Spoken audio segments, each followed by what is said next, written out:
मैं विधानसभा को ईंट गारों का भवन नहीं मानता, पवित्र मंदिर मानता हूं। तो मुझ में ये भाव भी नहीं है कि नहीं मैं तो बड़ा हूं। मैं विधायक हूं तो विधानसभा मेरा मंदिर है, और एक विधायक के नाते पूरी सक्रियता के साथ मैं विधानसभा में भी काम करूंगा। मेरी बुधनी क्षेत्र की जनता, भारतीय जनता पार्टी एक मिशन है,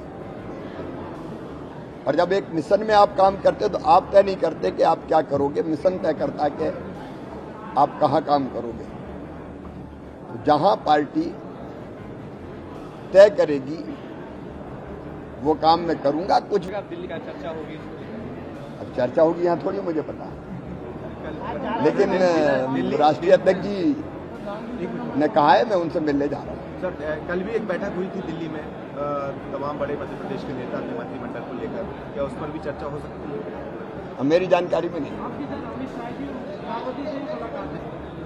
मेरी अभी तो राष्ट्रीय अध्यक्ष जी ने मुझे कहा है कि मैं आऊं।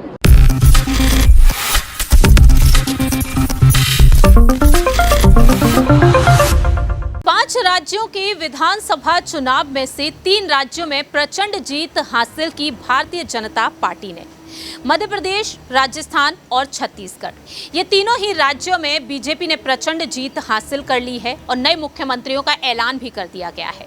लेकिन अब मंत्रिमंडल का गठन होना बाकी रह गया है, और ऐसे में देखा जाए तो मंत्रिमंडल में आखिरकार किन किन दिग्गज नेताओं को शामिल किया जाएगा, और ऐसे में सभी की नजरें तमाम दिग्गज नेताओं पर अटकी हुई हैं। ऐसे में यहाँ पर अगर चर्चा की जाए मध्य प्रदेश की सियासत की तरफ, तो मध्य प्रदेश में पूर्व मुख्यमंत्री शिवराज सिंह चौहान लगातार चर्चा का विषय बने हुए हैं। आखिरकार शिवराज सिंह चौहान का राजनीतिक भविष्य क्या कुछ होगा, आखिरकार बीजेपी आलाकमान उन्हें कौन सी बड़ी जिम्मेदारी सौंपेंगे, ये आज शाम तक ही पता चल जाएगा। फिलहाल देखा जाए तो यहाँ पर मध्य प्रदेश की सियासत में वो सियासी सरगर्मियां तेज हैं, और इसी बीच शिवराज सिंह चौहान ने डंके की चोट पर अपनी बात रख दी है। नमस्कार, मैं प्रांशी राठौर और आप देख रहे हैं नेक्स्ट 9 न्यूज़। स्वागत है आपका हमारे स्पेशल प्रोग्राम सियासी सच में, जिसमें आज हम हमारे सहयोगी सिराज के साथ चर्चा करेंगे कि आखिरकार शिवराज सिंह चौहान की रणनीतियों पर उनका क्या कुछ कहना रहेगा। लेकिन आगे बढ़ने से पहले आपको सुनाते हैं कि आखिरकार शिवराज सिंह चौहान ने क्या कुछ कहा है, सुनिए जरा। सकारात्मक और सक्रिय सहयोग करूंगा। विपक्ष के इस सकारात्मक सहयोग का स्वागत भी करता हूं। तो मुझ में ये भाव भी नहीं है कि नहीं मैं तो बड़ा हूं। जहां पार्टी तय करेगी वो काम मैं करूंगा। कि मैंने अच्छा किया, लेकिन मुझसे अच्छा मेरे बाद आने वाला मुख्यमंत्री करे।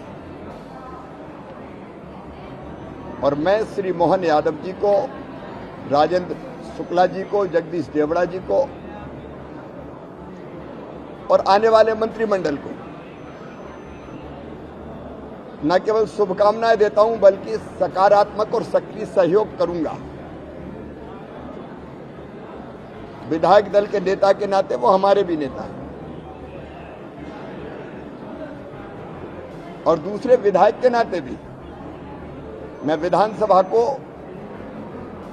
ईंट गारों का भवन नहीं मानता, पवित्र मंदिर मानता हूं। तो मुझ में ये भाव भी नहीं है कि नहीं मैं तो बड़ा हूं।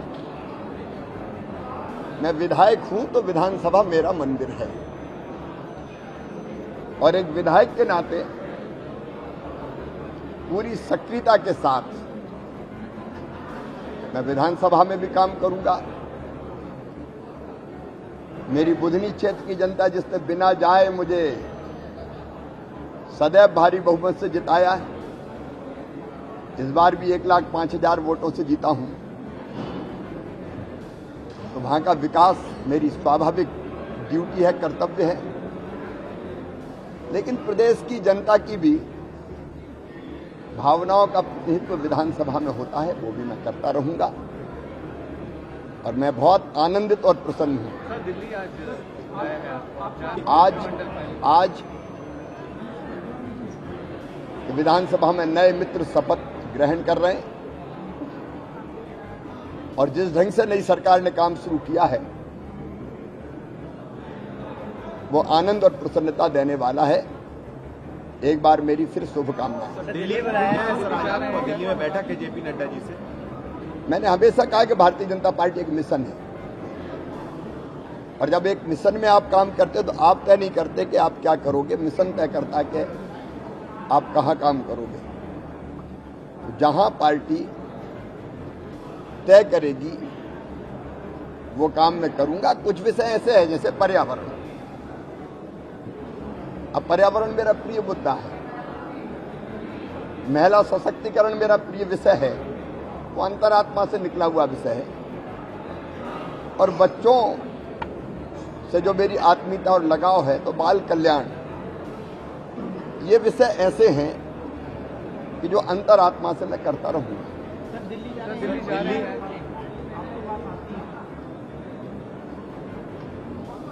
देखिए, भाई और बहन के रिश्ते हों या मामा और भांजे के रिश्ते हों, मैंने पहले भी शायद कहा है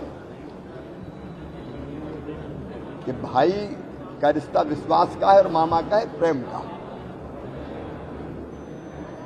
तो ये जो संबंध है वो स्वाभाविक है। प्रारंभ में थोड़ा बहुत लगता है, लेकिन मुझे लगता है कि ये फेज होता है, धीरे धीरे लोग इसको भूल जाते हैं। संबंध रहेंगे, लेकिन काम करना है,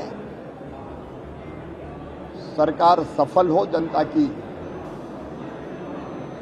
भावनाओं का आदर करते हुए जनता के कल्याण में। और लक्ष्य अभी है तात्कालिक लोकसभा में हम सभी 29 सीटें कैसे जीतें। मोदी जी हमारे नेता हैं और उनके नेतृत्व में 29 की 29 लोकसभा की सीटें जीते। इसके लिए हम जी जान से सब मिलकर काम करेंगे। मैं भी फाइनल हो जाएगा, दिल्ली का चर्चा होगी। अब चर्चा होगी यहाँ थोड़ी मुझे पता है, लेकिन राष्ट्रीय अध्यक्ष जी ने कहा है, मैं उनसे मिलने जा रहा हूँ। सर कल भी एक बैठक हुई थी दिल्ली में तमाम बड़े मध्य प्रदेश के नेता के मंत्रिमंडल को लेकर, क्या उस पर भी चर्चा हो सकती है? मेरी जानकारी में नहीं,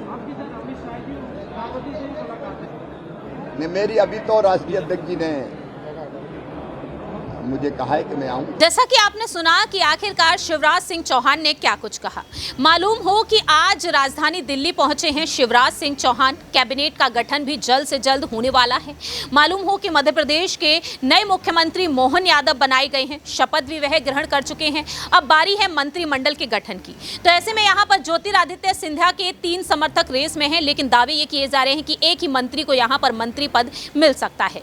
दूसरी ही तरफ देखा जाए तो शिवराज सिंह चौहान को लेकर यह कहा गया है कि कहीं ना कहीं नरेंद्र सिंह तोमर जो कृषि मंत्रालय को संभालते हुए नजर आए तो वो मंत्रालय उन्हें दिया जा सकता है।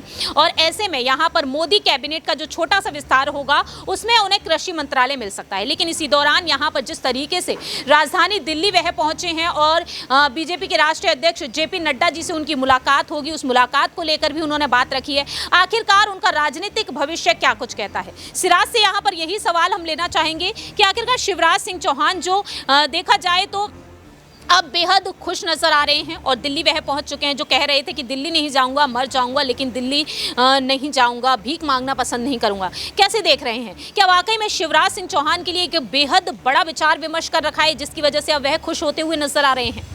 जी देखिए, शिवराज सिंह चौहान को जिस तरीके से बीजेपी ने दरकिनार किया और कहीं ना कहीं बीजेपी की इसकी सोची समझी रणनीति है, क्योंकि शिवराज सिंह चौहान की अच्छी खासी जो पकड़ है वो मध्य प्रदेश की जनताओं के बीच रही है। खासतौर जब सीएम चेहरे का ऐलान हुआ उसके बाद से तमाम तरह की वीडियो सामने आई, महिलाओं की वीडियो सामने आई, युवाओं की वीडियो सामने आई, जिसमें साफ तौर पे वो कहते हुए नजर आते कि मामा आपने हमें छोड़ दिया। और साथ ही में महिलाएं कहते हुए नजर आ रही थी कि भाई हमने आपके चेहरे पर वोट दिया था, आपको वोट दिया था। तो ऐसे में तमाम सवाल जो खड़े होते हैं और शिवराज सिंह चौहान भी अपने बयानों में जो है लगातार ये संकेत देते हुए नजर आ रहे हैं कि हाँ, उनको इस बात का खेद है कि उन्हें सीएम नहीं घोषित किया गया। आपको बयान जिस तरीके से आपने चर्चा की हाल ही में कि सीएम तो चेहरे पर लेकर जब उनसे सवाल किया गया तो साफ तौर पे वो कहते हुए नजर आए कि मैं मर जाना पसंद करूंगा, लेकिन दिल्ली में अपने लिए कुछ मांगना पसंद नहीं करूंगा। तो इसमें साफ तौर पर जाहिर होता है कि आला कमान का दबाव है, लेकिन शिवराज सिंह चौहान की अंतरात्मा है वो इस फैसले को मानने को तैयार नहीं है कि वो अब अपनी लोकप्रियता होने के बावजूद, बीजेपी को वोट दिलाने के बावजूद भी वो सीएम नहीं रहे हैं। देखिए, यहाँ पर सिराज एक और बड़ा सवाल बनता है। जिस तरह से जेपी नड्डा जी ने कहा, अमित शाह जी ने कहा कि आखिरकार नए चेहरों को मुख्यमंत्री पद क्यों दिया गया, और दूसरी ही तरफ वह कहते हैं कि जो 15 से 16 साल का अनुभव उनके नेताओं को रहा है, जो मुख्यमंत्री के पद पर रह चुके हैं, तो उन्हें जिम्मेदारियां मिलेंगी, हम उनसे काम करवाएंगे। क्या वाकई में आने वाले समय में उन्हें जो जिम्मेदारियां दी जाएंगी वह उसे हंसते हंसते स्वीकार करेंगे? मैं यही इस बात से इत्तेफाक नहीं रखता। क्या शिवराज सिंह चौहान को पीएम बनाने की बीजेपी सोच रही है? ये बात भी आपको जायज़ है। जब किसी भी नेता की या किसी भी पार्टी की जो चीज़ें होती है, वो ख़ासतौर पे जब तक उनकी लोकप्रियता होती है, जनता के बीच उनका विश्वास रहता है, जब तक जो है उनका एक सम्मान रहता है। ऐसे में शिवराज सिंह चौहान की तरफ से जिस तरीके से वीडियो वायरल हो रही है मध्य प्रदेश की जनता के बीच, और तो आपको ये समझना होगा कि मध्य प्रदेश की जनता ने शिवराज सिंह चौहान के चेहरे को भी जो है देखकर वोट दिया है। ऐसा नहीं है, भले ही बीजेपी तमाम तरह के दावे करते हुए नजर आ रही है कि कमल का निशानी है जो बीजेपी को वोट मिला है, मोदी चेहरे पर वोट मिला है, लेकिन शिवराज सिंह चौहान जिस तरीके से महिलाओं के बीच जो है योजना अपने लागू करते हैं, खासतौर पे हम बात करेंगे लाडली बहना योजना, लाडली लक्ष्मी योजना, तो ये 2 योजनाएं थी जो मध्य प्रदेश की सियासी घमासान में जो है काफ़ी ज़्यादा चर्चा में थी। तो मुझे लगता है शिवराज सिंह चौहान अब दिल्ली आए हैं, और यही वो वजह है कि बीजेपी के अंदर जो है डर का माहौल है कि शिवराज सिंह चौहान कोई सवाल या निशान ना खड़ा कर दे। जिस तरीके से मध्य प्रदेश की जनता के बीच तमाम तरह की वीडियो सामने आ रही थी, तो यही वो वजह है कि शिवराज सिंह चौहान को जो है एक बहलाने फुसलाने के लिए मुझे लगता है, और एक मतलब ये कह सकते हैं इनको बहलाने के लिए दिल्ली बुलाया गया है। वाकई में देखा जाए तो अब आने वाले समय में देखना होगा कि शिवराज सिंह चौहान जो साफ तौर पर कह चुके हैं, मैं एक विधायक हूं और विधायक के तौर पर ही काम करूंगा और अपनी जिम्मेदारियों को बखूबी संभालूंगा। देखना होगा कि अब यहां पर शिवराज सिंह चौहान को कौन सा बड़ा पद दिया जा सकता है, क्योंकि सवाल तो ये तक उठते हुए नजर आए। न्यूज रूम में बैठे हुए सहयोगियों का ये तक कहना रहा कि कहीं ना कहीं राष्ट्रीय अध्यक्ष भी उन्हें बनाया जा सकता है बीजेपी खेमे से, या फिर कृषि मंत्रालय अगर उन्हें दिया जाता है तो शायद ही वह स्वीकार करेंगे, क्योंकि 4 बार मुख्यमंत्री के पद को वह संभाल चुके हैं। और बार बार यहाँ पर जिस तरीके से कहा जा रहा है महिलाओं की तरफ से, बेटियों की तरफ से, कि उन्होंने तो वोट सिर्फ और सिर्फ शिवराज सिंह चौहान के नाम पर दिया था, लेकिन मुख्यमंत्री मोहन यादव को बना दिया गया। एक आदिवासी चेहरे को मध्य प्रदेश में बीजेपी आलाकमान ने आगे कर दिया। तो देखना होगा आगामी लोकसभा चुनाव को ध्यान में रखते हुए 28 राजनीतिक दल जिनका गठबंधन हुआ है, उन्हें चुनौती देने के लिए इन दिग्गज नेताओं को, जैसे कि शिवराज सिंह चौहान और राजस्थान से वसुंधरा राजे सिंधिया को, क्या कुछ बड़ी जिम्मेदारी दी जाती है। आपकी क्या कुछ राय प्रतिक्रिया है, कमेंट सेक्शन में आप बता सकते हैं। फिलहाल के लिए हम चलते हैं, बाकी की तमाम अपडेट्स के लिए आप देखते रहिए नेक्स्ट 9 न्यूज़।